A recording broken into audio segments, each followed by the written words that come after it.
Good evening. Who will never let you down in a thunderstorm, but will kick you the testicles for 10 cents? It's us, the guys from Thursday night. ASTV. I'll do it for $5. Trevor's cheap. Thursday night podcast for American Scouser TV. It's Macka here with Trevor and Brian as usual. Trevor, how are you? Doing fantastic this evening. Brian, you're a tiny bit under the weather, but how are you feeling right now? I'm getting there. I'm a little hoarse and trying to get back to life, but I'm slowly working my way toward there. And a good welcome to anybody who's watching us. I'm sure Alan will be along to say hello. But we love the comments. We want more and more of them. It helps. It sustains us. It gives us food for thought during this Lenten season. And especially if you have comments for Trevor. Isn't that right, Trevor? Yes, and I'd like to just address a couple real quick because we've been getting more subscribers to the channel over the past few weeks, and a couple of them have been people that are in my atmosphere, and they've come with a couple of I'll just put it as nice suggestions, and one of them, and I'm sorry, Alan, nothing it has to do with the plant. Is that I look tired all the time. So I'm coming with 2 energy drinks this evening. So I'm going to make sure I'm just super peppy the entire time. And the second one, and whoever put this together, because I heard this secondhandly, did a deep dive on the Thursday night podcast all the way back to when our tactics guy Harry was making a rare Thursday night appearance. Harry and his mustache. Yes, and in his just absolutely regal mustache. That the Besiktas 8-0 goal that was referenced was not scored by Andrea Dosenia. And as much as Dosenia wished he was tan enough to be mistaken for Ryan Babel, that the ping pong goal was indeed scored by Ryan Babel. And I would just like to take credit, not take credit, but just own the fact that sometimes when you wake up at 4:30 in the morning and you're recording at 8 o'clock at night, you steal people's homework. And every once in a while, you just kind of have to roll with it. And you realize after the fact, yeah, you made a bit of a whoopsie, but cheers. It's Thursday night. That's what we have alcohol for. Solves all the problems. So here's what we're going to talk about tonight. We'll talk about, obviously, the game, Liverpool football's crash against Southampton, the possibility of Michael Edwards returning, but apparently wanting complete control of Liverpool affairs. We'll discuss that and its implications, and then we'll look forward to the Forest game for the weekend. And then we will, I believe, have the EPL fantasy show after that. It may be a solo job by the Polish prince, but he's handsome enough for 2 anyway, so he can get away with it.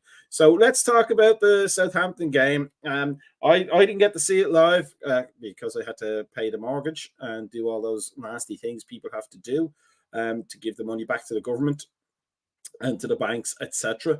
And I didn't expect much after I saw the lineup initially before the game. I fully buy into the romance of the kids doing a great job for us. But I still said, you know what? It's Southampton. It's 3 days after the cup final. They can be forgiven if the quad dies on this particular vine, given that squad that's there. But they did us fantastically proud yet again. Queevy and Callagher pulling all the stops out again in the first half.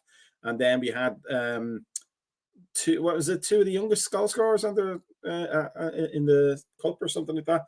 2 of the academy products, one who nearly scored in the cup final and then got 2 for himself, and then another, and both sons of former Premier League players, which is something, a particular soapbox I have for another day. But 3-0 into the next round, and away tied to Man United, I believe it is. I'm pretty sure it's at Old Trafford. But we'll take anybody on at this point. But Brian, what were your thoughts and impressions of that game? Well, my thoughts right there were we weathered the storm for the first part of that half right there, where Southampton had a lot of ball possession. We were a little bit disorganized right there, which is what with the players who have never played together would normally be like and all that. But other than that, right there, we weathered it, and offhand right there, Keith got a goal off of from Kubas right there, which was probably off a deflection. But to that point right there, we basically didn't have much control of the match. I mean, Kelleher was called to action quite a few times, but other than that, right there was kind of fruitless on part of Southampton. But these kids, wow! What can you say? Those they all played their shorts off on that pitch right there. I mean, like we were talking yesterday at the post match with Timo. I mean, I can't pick who was better out of those kids right there because they all equally gave their hearts out for in that match. I mean, Bobby Clark had some great runs. I mean, McConnell came there and took control of the pitch right there. I mean, it was a fabulous match. And then another shout goes out to Joe Gomez, playing completely out of position right there as a holding midfielder, and he kind of did his own thing. He's like our utility guy now. He's like so I was telling Timo yesterday. He's like our current James Milner.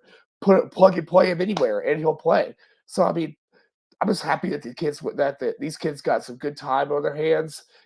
Dan's looks like he might be I mean, I hate to go there and tout up kids being real deals, but I mean, his goals are very well taken. I mean, especially that second goal. I mean, we're just to have the level of form momentum and awareness right there to go and head that ball in. I mean, second goal, first goal right there. I mean, just all the way he ran off his foot to score. I mean, we have a lot of money invested in this academy, and it's all thanks for Klopp.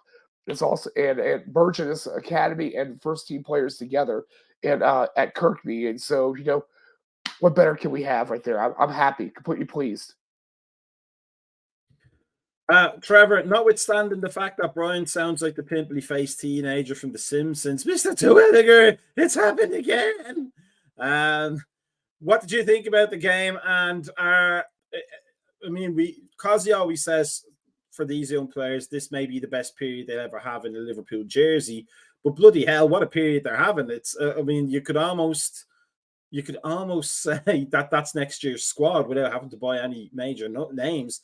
Just right now, obviously, we don't know what's going to happen in the future with them. They could just be catching lightning in a bottle. But number one, what is your impression of the game? And number two, are these kids long-term real deals?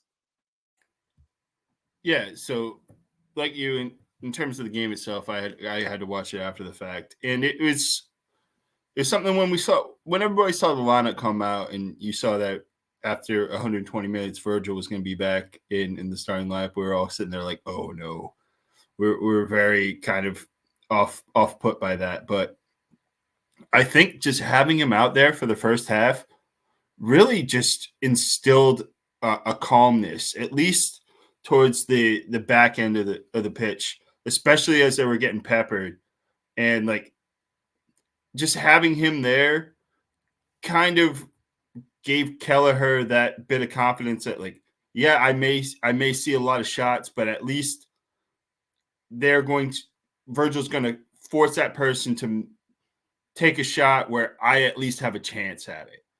And that's kind of just the vibe I got from that first half, because Southampton really just, until like the 40th minute, owned it. They really blew a lot of chances. They had a couple of runs where all it took was just one pass to get through, and they fluffed it.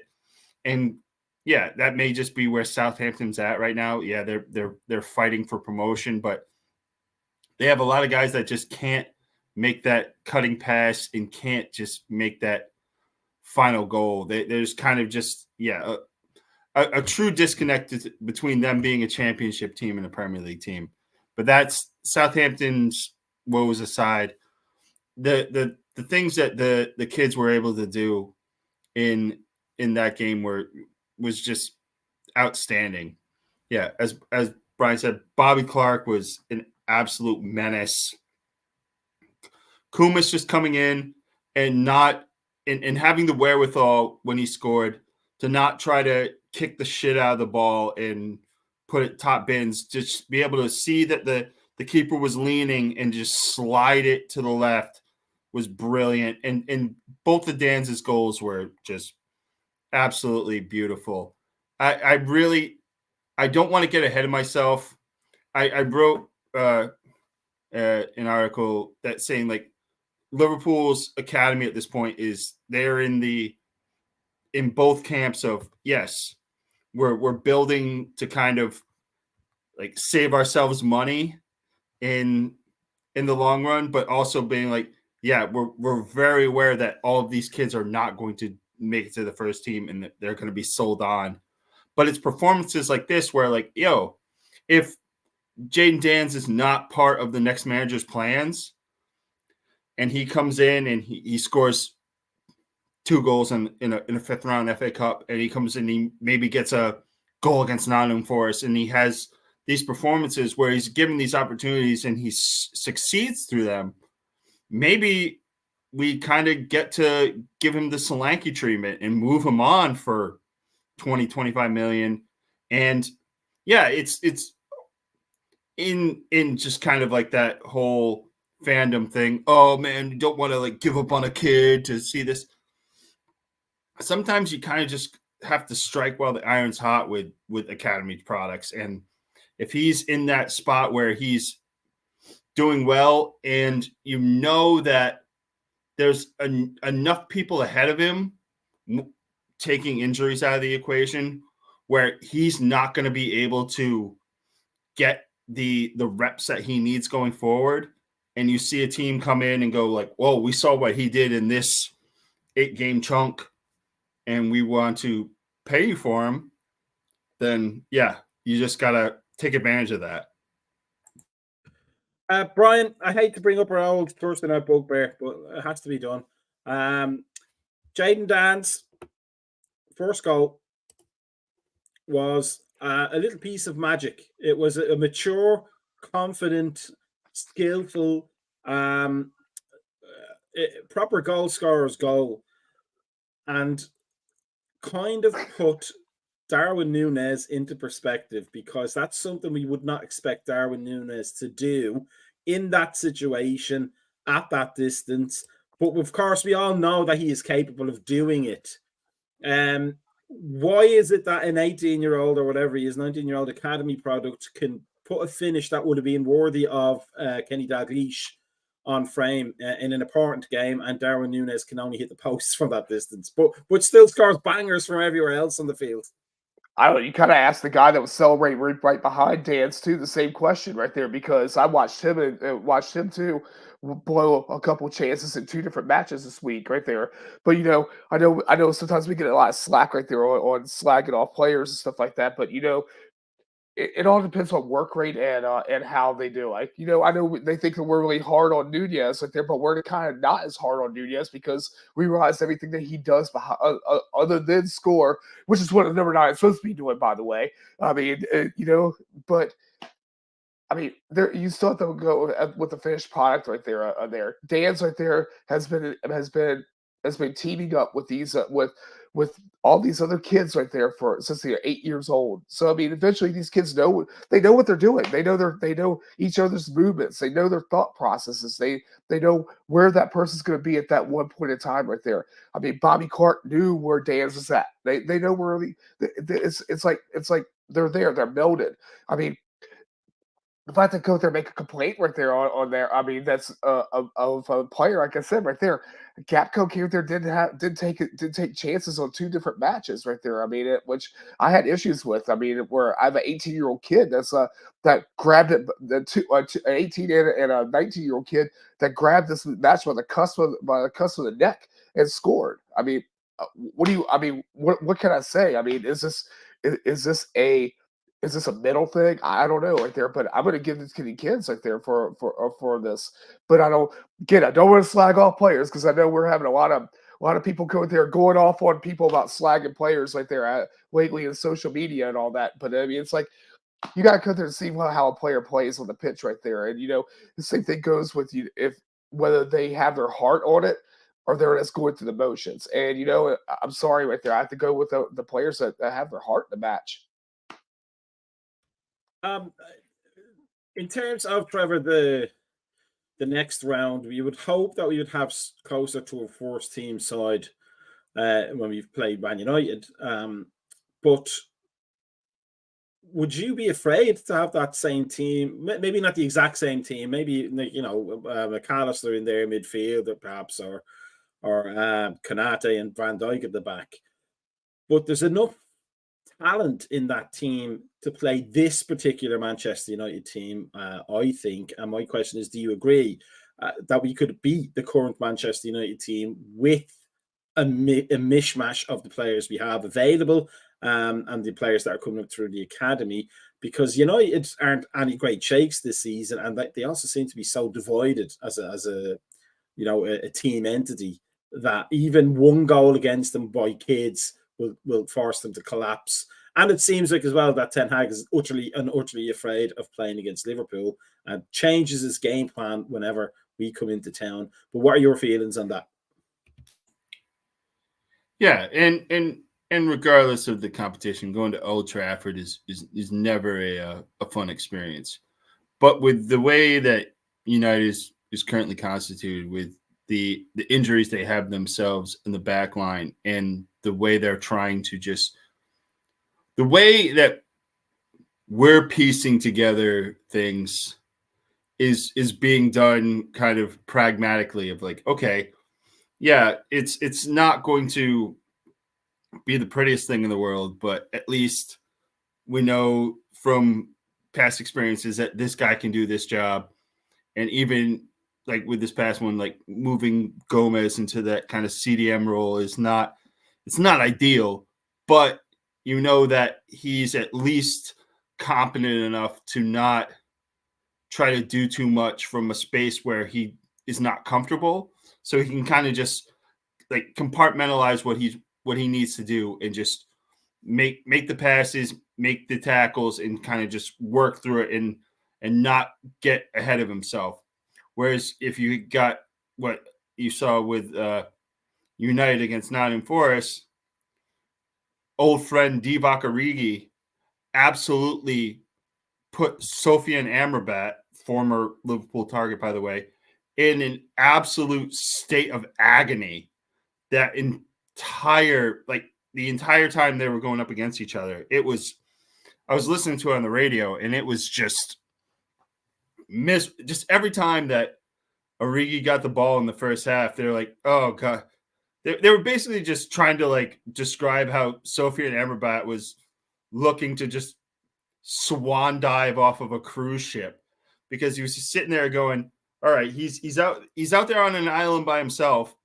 And yeah, Divock Origi is a Liverpool legend, but at this stage, he's kind of like, yeah, he's got pace, but he's also kind of beat up, so he doesn't really know what to do with it anymore. Like he can run, but he's running to the point where he doesn't want to like injure himself, and he can get shots off, but it's not something where you're super scared of what he brings to the table.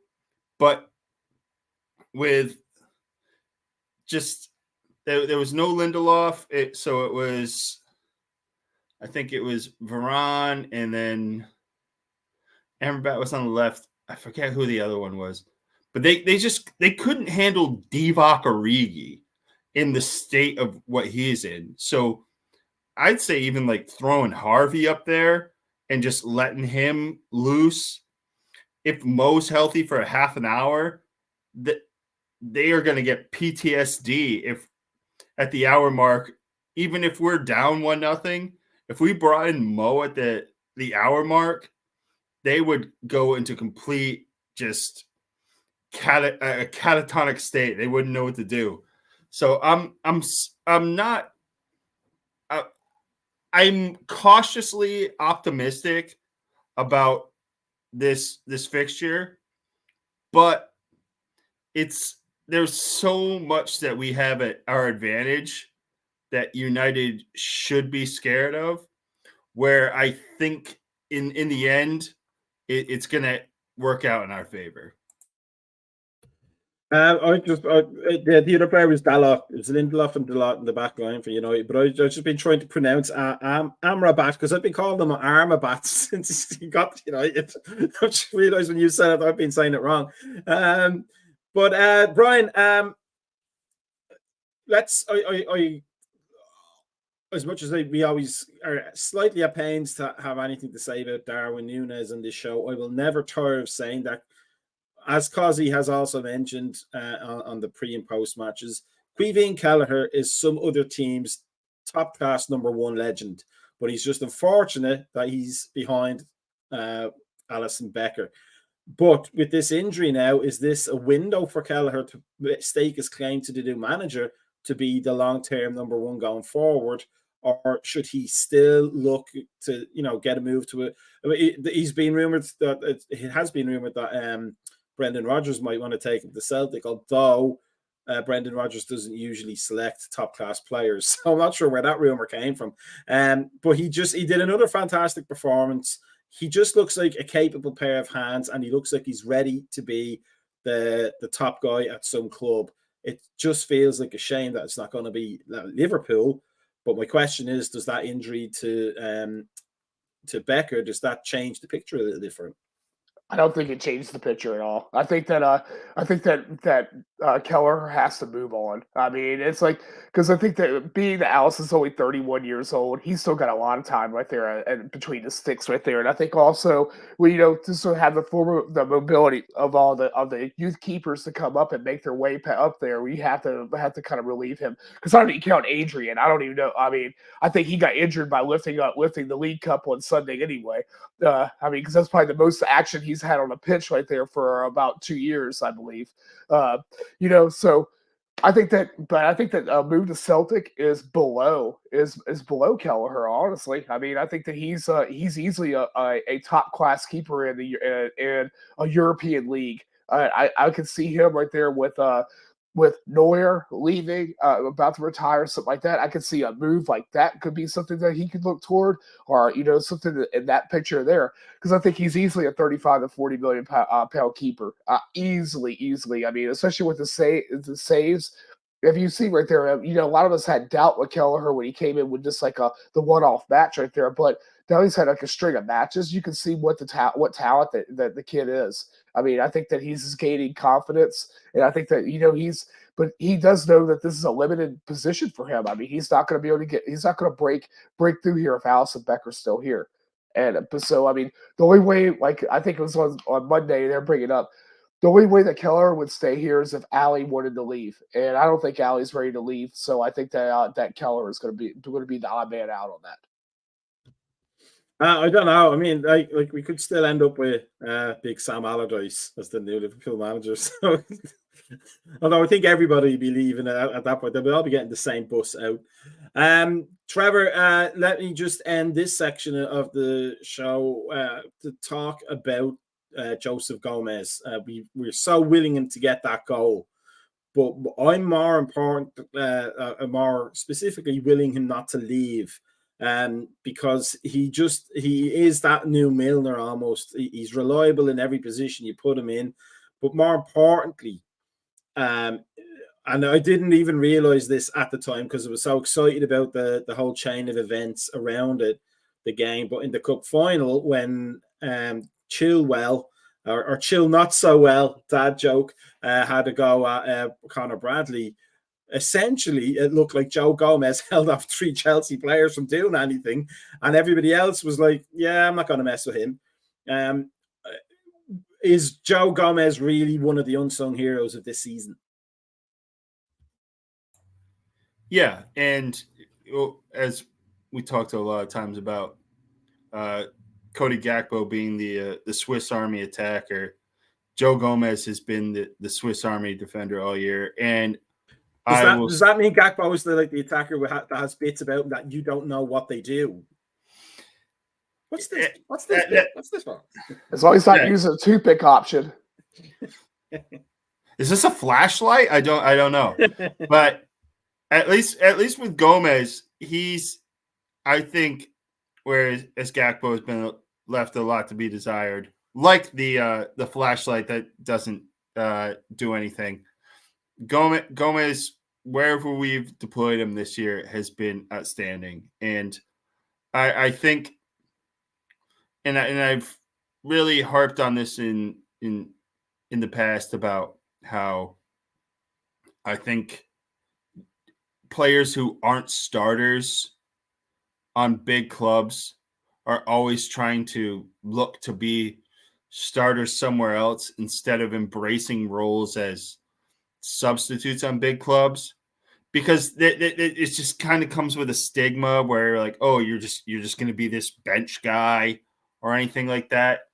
And yeah, Milner was able to kind of push past that because he was later on in his career, and he knew that at the end of his contract, he was probably going to move on to somewhere else. And just it, because I think that his thing with Brighton's going to probably lead to like some sort of coaching role in some points, whether in their academy or just kind of getting his all that jazz in its own pocket. Where Gomez, I think at this point, people and they talked about it yesterday, like he is a lot younger than people think he is, because he's been here for a long time. They're saying he's 26. It feels 36. But he's a guy that I think has almost been just emboldened by how much shit he's eaten over the years. Because there's a lot of guys that when they take criticism and then they just kind of just shrink away from it, where I think over time, he's a guy that has been the scapegoat for a lot of things. And I'll be the first one to say, when Joe Gomez would sub in as a center back in the past 2 seasons, he's been 50-50. He was either phenomenal or he was fucking terrible. I think now the fact that he is just getting put everywhere, and he's taken the cliche jack of all trades, master of none, and kind of just threw it in the bin, where he now knows that wherever he needs to be on a given week, he needs to excel. And I think he's just taken that charge and run with it in a way that I've never seen a Liverpool player do before. Because, yeah, when Milner was doing the like, oh, I'll come on for the midfield just so I can come on for penalties, or I'll play left back or right back, it was never something where he would come on in a game and you're like, oh, okay, now James Milner's here to like really just rough things up. It was, all right, we're kind of shoring things up. He's coming in as a closer and we just need things. Whereas like when Gomez starts and you put him out on the left, you're like, okay, that's shored up. Put him out on the right. All right, that's shored up for today. And in this past game where you're like, okay, maybe you wrote in the lineup wrong and you put him in the middle right there. And he did the job. He's invaluable, and I think it would take a Godfather type offer to get him off this squad coming in the summer. But with some of the teams that are coming up, with how wretched their defenses are, maybe that comes to pass. So, talking about masters, jacks of all trade and masters of none, but as the phrase goes, better to be master of many trades than a master of none. So, where does this fella fall? Michael Edwards, rumoured to be returning to Liverpool, but wanting full control of all football affairs, which is a handy moment to do so with the exit of Klopp and the coach and staff. As we said before we went on air, I'm incredibly cynical about that, and it seems like it's all tied together somehow. Either opportunistically from Edwards, who's seeing the exit of Klopp and said, "Oh, now's my chance to get that power I wanted originally," despite the fact that it was Jurgen Klopp that made us as successful as we are, and not Michael Edwards. As much as of a part as he may have had to play, it doesn't happen with any other manager other than Jurgen. But also, my very minor aluminum hat is telling me that maybe Klopp heard that Michael Edwards might be coming in and decided he wasn't having any of that nonsense. So that might have played a part in his skedaddling at the end of the season. But Brian, what are your feelings on this possibility of a return from Michael Edwards? Is it a good thing for Liverpool? Is it a power play that may work against whatever the new manager's plans are? Or might it become a necessity if we get a manager who is inexperienced enough to not know the lay of the land? I mean, he's a numbers guy. FSG they like numbers guys. They like the people who go there and play, who keep the budget and stuff like that. And he knows how to play his side. To be fair, so was Rain Man. I wouldn't put him in charge of Liverpool. But you know, with their love of financial fair play and stuff like that, Michael Edwards is an obvious choice for them to go after. I do think it kind of hints at going toward a more inexperienced manager, more so than somebody who's seasoned and knows how to operate in their system. Because I think that we are going to have somebody who's going to operate under FSG's system, which is, hey, guess what? This guy right there is at this time right there, his worth is matured enough right there where we roll that person back out and move him on right there. And so, I mean, we're going to see what's going to happen with there. I think that if Michael Edwards comes right there, you're going to see a lot of change. I just have a feeling right there that we're probably going to see at least 2 big first name players gone probably this summer. I think one being Mo and the other possibly maybe Van Dijk. I mean, one of those, or if not both of them, are probably going to be gone with that, because it's simply right there just thinking about right there with what's the value of a player. I mean, Mo right there, if Saudi's come in for Mo with the same amount right there, Mo's gone. I mean, no question about it. And Verge right there, being at 31, he's already 32 years old. He's already won everything in England. Why not want to go there and roll out over to the continent? I mean, afterwards, I'm sure he could probably go play in like Spain or Italy for another 3 or 4 more years easily right there. So I mean, I think that you're possibly going to see some movement in that way. But I mean, to me, it hints at either the rumored names right there of Xavi or Almiron. I mean, one of those two, in my opinion, are going to go. I don't think De Zerbi is going to come up here, even though those rumors are there. Nagelsmann's not going anywhere near this right there, because I think that he is used to being in a different type of system. But if Michael Edwards comes in, it's ultimately FSG's choice right there. I don't think it's so much a force out or Klopp, but I do think that Klopp kind of maybe saw that, hey, my time, I've rode this squad to where as far as I could go, and I see this squad get dismantled because of the age of this group right there. Which I've said plenty of times before right there. We kind of missed the buck back in 2019 right there, 2020, where we should have started rotating some of the players, and we kind of rode down on some of these guys that they're a little bit too long than what we should have. And so I think that this now FSG learned their lesson by that, and we're not gonna have a season where we're gonna go back down into 6th or 5th or something like that. Their idea is that we finish top 4 every season, and we're gonna make sure that we have the resources to finish top 4 every season, along with the others, all the other financials that we have including right there our outside revenue right there between tickets and also with the commercial development and stuff like that, which we've made a ton of money this past year. I mean, I don't know if you saw the financials, that we did have a £9 million loss, I think is what it was. And it was all basically off of not making champions, off reaching out of the knockout stages. So that tells you how vital it is to make sure that we stay in there, which means we need fresh bodies. And that's what's going to happen. We're going to have fresh bodies out of this. Trevor, I'm a big fan of the numbers game. or at least permanently. I was when it first became a thing. I like the idea of using data and all that, but data can only build you the team. It can only get the resources in there at a nice economic price, and it can remove a lot of the noise that happens around scouting by arrowing in on the players that actually do the things they need them to do. But you still need a catalyst to turn it into a team, and you need a cheerleader when the team is down in the dumps, and you need a taskmaster when they start getting overconfident. And that is not the guy in the suit with the laptop and the Excel spreadsheets.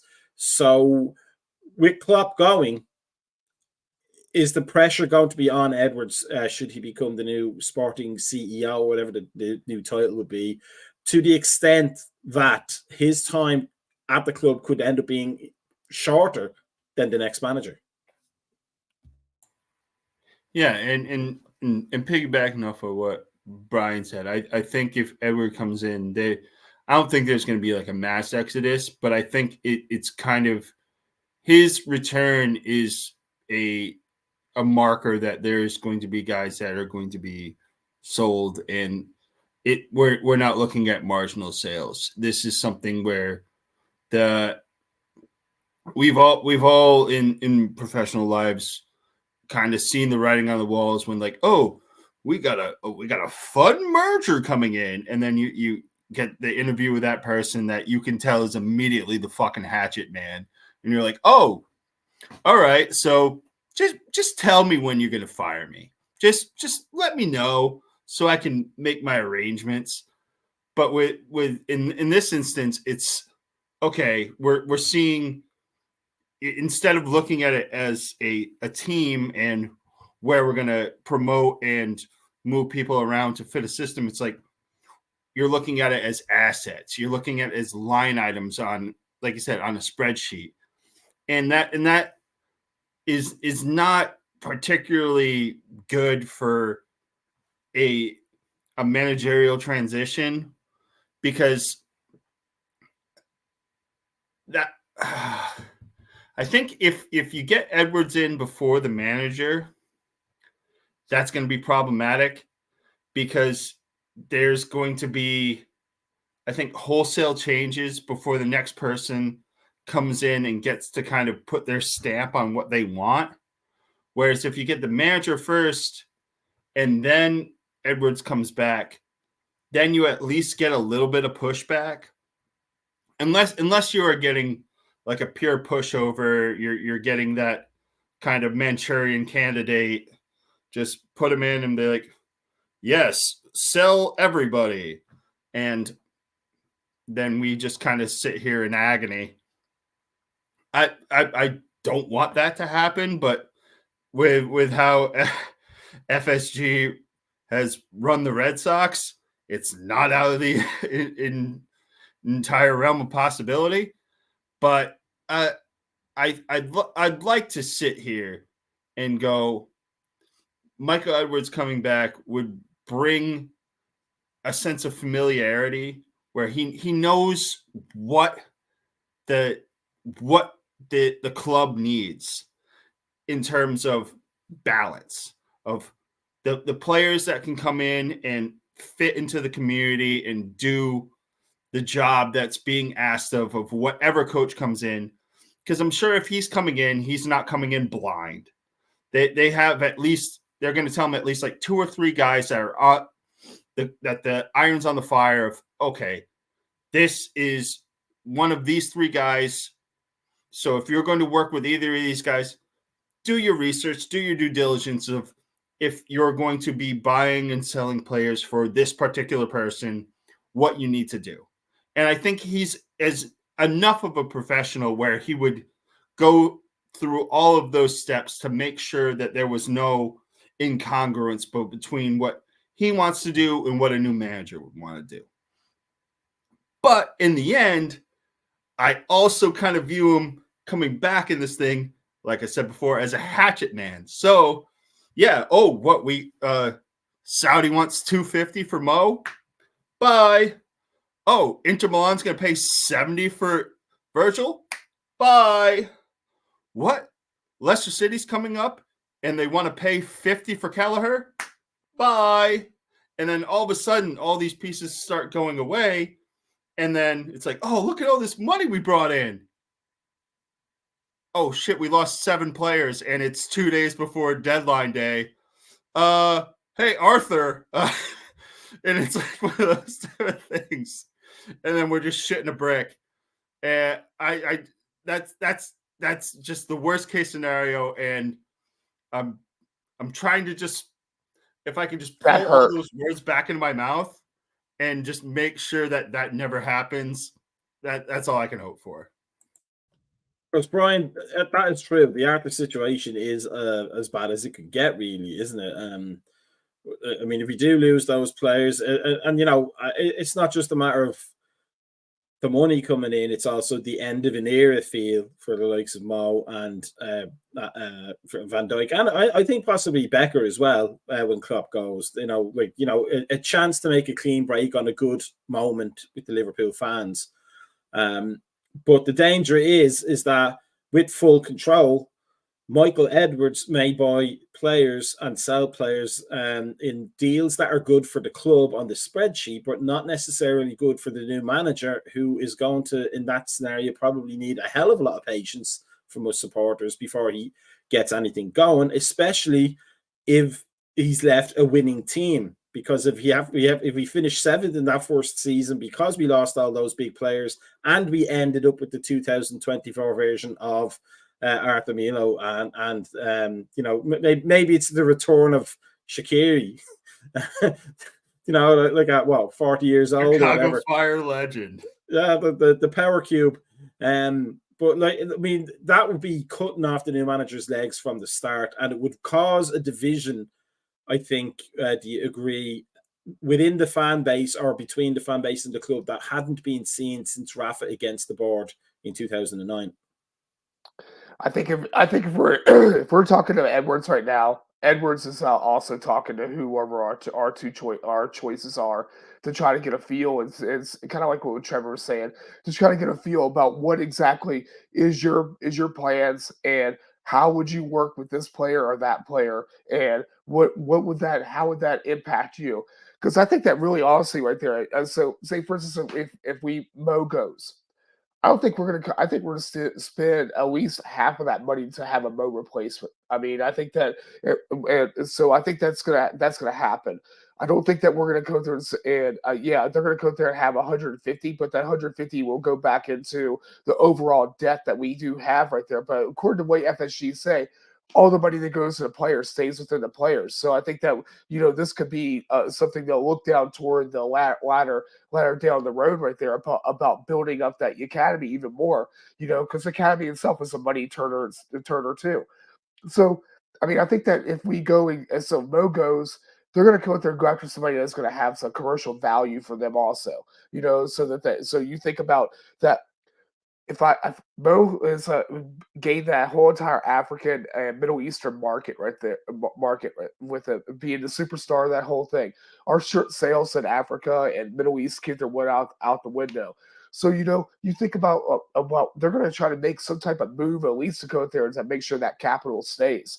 I mean, that player, not really sure. I mean, I don't want Mbappe. I know people talk about that right there, but I don't think we need that type of drama in our life, out there. But even a player like Chiesa, I mean, a player like that right there, who has the same type of a movement, a Bowman right there, or maybe even though I think he's 2 or 3 years past, well, we should have gone after him. I mean, somebody like that. But we're going to go out there and make sure that we do have the same revenue of a type of player to come in. I think the big loss right there will be the leadership loss right there. I mean, in the locker room. I mean, because you lose that whole connection that you have with it when you start getting rid of senior players and all that. So then right there, your most senior player, if you did that right there, is going to wind up being Endo, who's only been at the club for 1 year. I mean, and then after that right there, as far as age wise. I mean, Gomez obviously is the most senior player, but being there is Captain Joe Gomez. Yeah. I mean, but then it goes. I mean, it's going to see what's going to happen. I mean, but if the Allison does go, that answers that whole Keller question we had earlier. I mean, I think we're going to be safe no matter what. I mean, I think that I think that we have enough assets at our hands right there to make sure that we're good. I don't think you're going to see something like massive dip in form like Man United saw, between between when Ferguson came through, took over, and then from on over to Golem when he came through, took over, stuff like that. I don't think you're going to see anything like that. I think that you're going to see a gradual change that's going to happen, but. I mean, it's part of the club. It's part of what happens. I mean, I'm okay with it as long as it's gradual, not drastic. Because I don't think we need a drastic change. And from possible long-term futures to the immediate future, we have this doozy coming up on Saturday. Nottingham Forest against Liverpool, an away game, and yet again a game we have to win. Trevor. Let's look at the injury list we have right now. I mean, that's a lot of players, and Ben Doak. Just because he's so long term, we haven't seen him for a while. But I mean, it's a lot of players to be missing, and speculatively not knowing who's going to come back and who's not. If we lose this game to Nottingham Forest, is it going to be the case that the wheels start coming off on the league title challenge because there's such a tight gap at the top? But on the other hand, if we win, if we have to put a Frankenstein team together again, or Frankenstein's monster team for the pedantic out there, together again, and they do the business, does that not then hugely encourage the entire club for what's going forward and possibly puts a dent in the positivity of City and Arsenal, knowing that even at our worst in terms of squad availability, we're still knocking the points into the bag?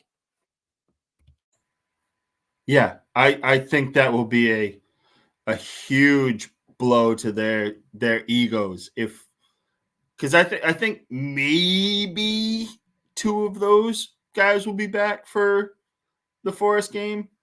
Not significantly more than that. I'm looking at like Endo and Darwin and both off the bench more than anything. I don't see any of the other players being available in any capacity for Forest.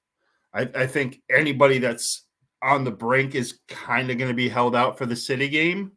Whereas like Darwin, I think is a guy that kind of just needs those reps to like just run, even if it's half an hour off the bench. And Endo, it's a knock.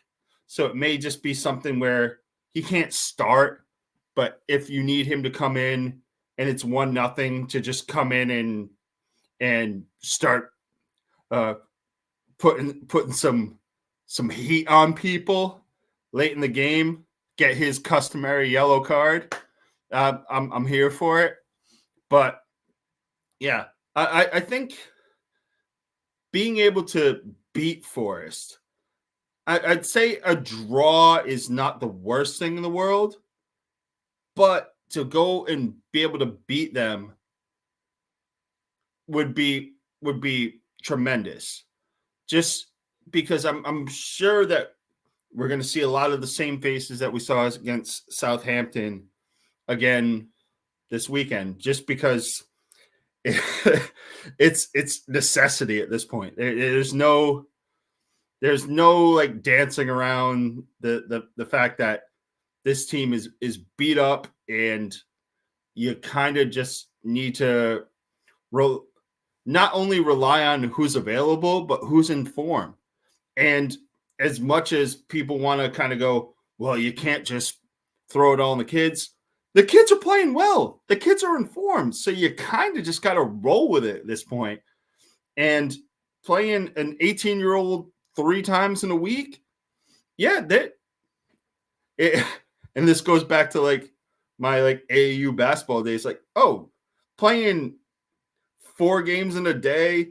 Like these kids in the way that they played with the youth team and how they did their like academy camps and stuff like that, they were playing probably like 3 games in a weekend, and they were just having a blast. And as Brian said before, they're all playing together, so they know they mesh so well that I think the fact that they're all together on the senior team at the same time is just pushing their adrenaline up that extra level.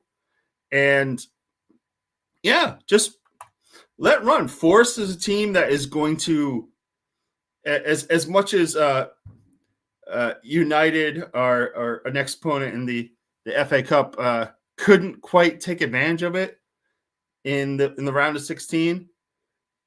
Forest's defense is. I'm going to just sit on putrid, because I think if I got too overconfident to go past putrid, it would come back and bite me somehow.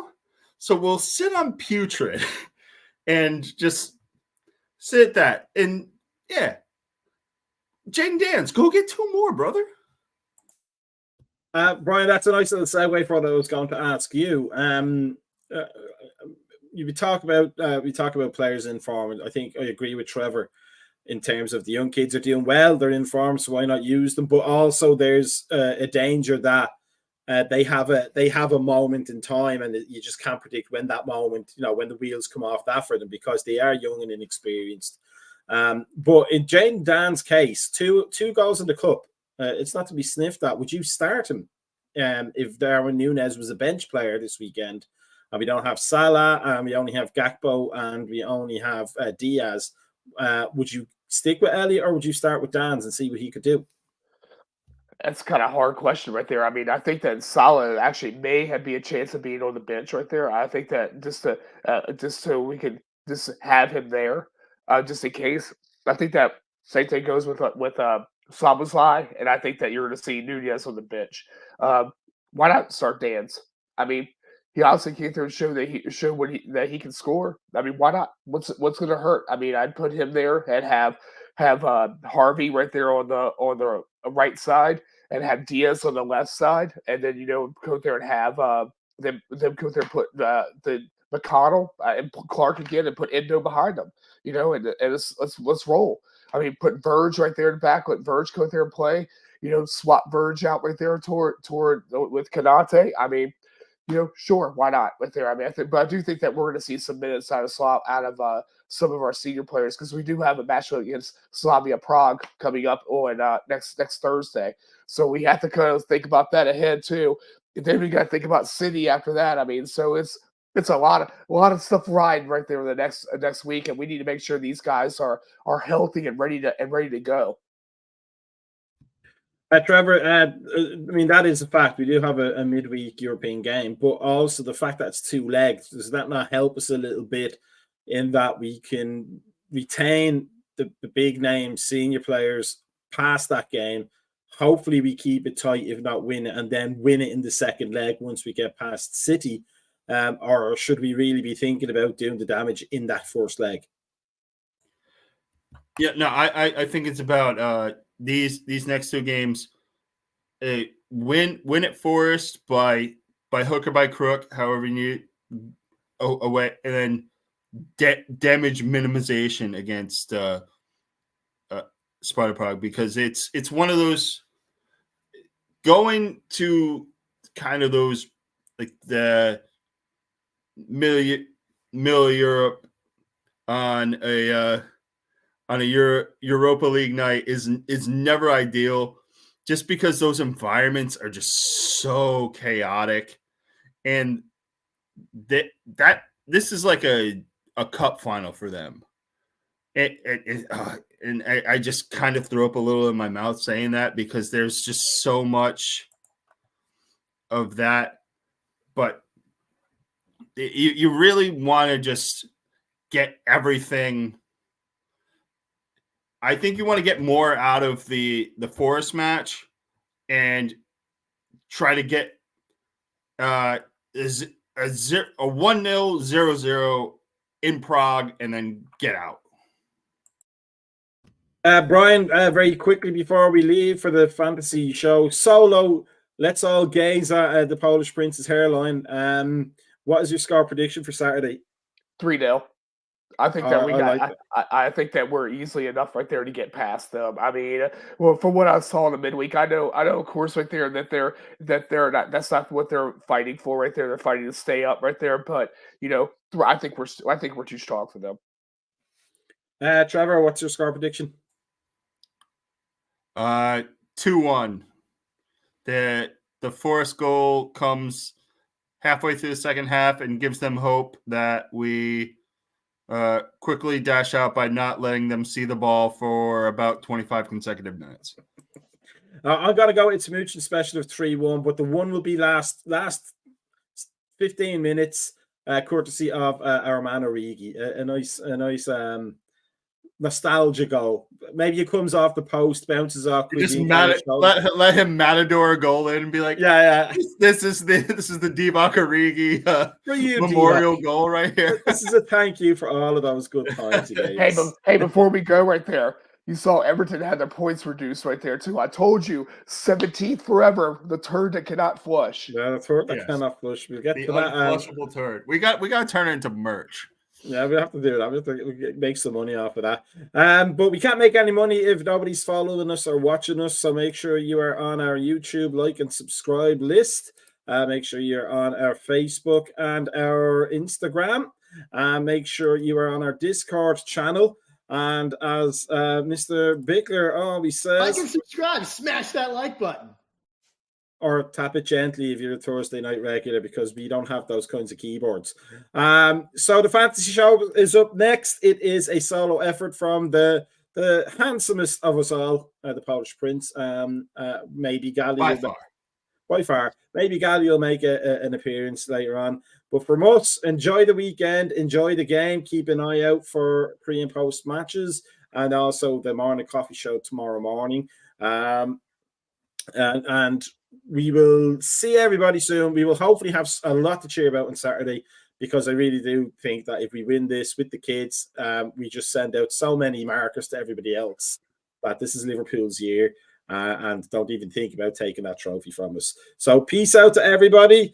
And it is time, because it's Thursday, it's the evening, and the gorgeous one is coming on for some 70s porn.